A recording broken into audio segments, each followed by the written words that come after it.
জুলাই মাসে দেশ জুড়ে ভারী বর্ষার আশঙ্কা। আগামী ৭২ ঘন্টায় ভারী বৃষ্টি হবে ৩ জেলায়। জুলাই মাসে ভরা বর্ষায় দেশ জুড়ে ভারী বন্যার হওয়ার আশঙ্কা জানিয়েছেন আবহাওয়া অধিদপ্তর। ২-৩ দিন বৃষ্টি কম থাকলেও আগামী মঙ্গলবার থেকে বাড়বে আবারও বৃষ্টির তীব্রতা। উত্তরবঙ্গের জেলাগুলো ভারী বর্ষণের কবলে পড়তে পারে বলে জানিয়েছেন আবহাওয়া অফিস।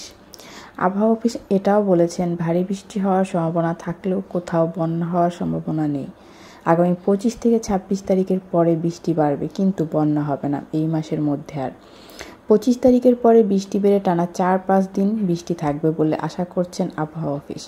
আবহাওয়া অফিস বলেন, ২ থেকে ৩ দিন বৃষ্টি কম থাকায় নদ নদীর পানি অনেকটাই কমে যাবে, কিন্তু তারপরে আবার ২৫ তারিখের বৃষ্টি হবে টানা। আর এই বৃষ্টিতেই কিন্তু আবারও ভরে যাবে নদ নদী, কারণ আবহাওয়া অফিস বলছে টানা ভারী বর্ষণ হতে পারে এই ২৫ তারিখের পর থেকে, এবং এটা থাকবে আগামী মাসের মানে জুলাই মাসের ১ থেকে ২ তারিখ পর্যন্ত। আর এবারের বৃষ্টি কিন্তু সারা দেশেই হবে।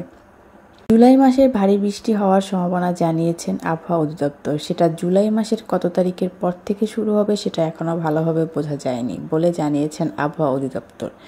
চেরাপুঞ্জিতে বৃষ্টি কম হওয়ায় এদিকে সিলেটও কমতে শুরু করেছে পানি।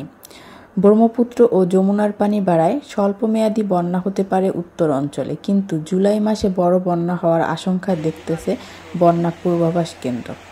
এবছর বর্ষা মৌসুমে বৃষ্টির পরিমাণ অনেক বেশি, তাই সাধারণভাবে এবছর বন্যার ঝুঁকিটা একটু বেশি রয়েছে। সিলেট ও সুনামগঞ্জের বন্যার পরিস্থিতি উন্নতি হলেও এবার আবহাওয়া অফিস আরও ৩ জেলার বন্যার কথা জানিয়েছেন। তাদের মধ্যে হচ্ছে উত্তরবঙ্গের ৩ জেলা লালমনিরহাট, নীলফামারী ও কুড়িগ্রাম। আবহাওয়া অফিস ও বন্যা পূর্বাভাস কেন্দ্র বলতেছে, আগামী ৭২ ঘন্টা উত্তর অঞ্চলের ভারী বৃষ্টির আশঙ্কা আছে।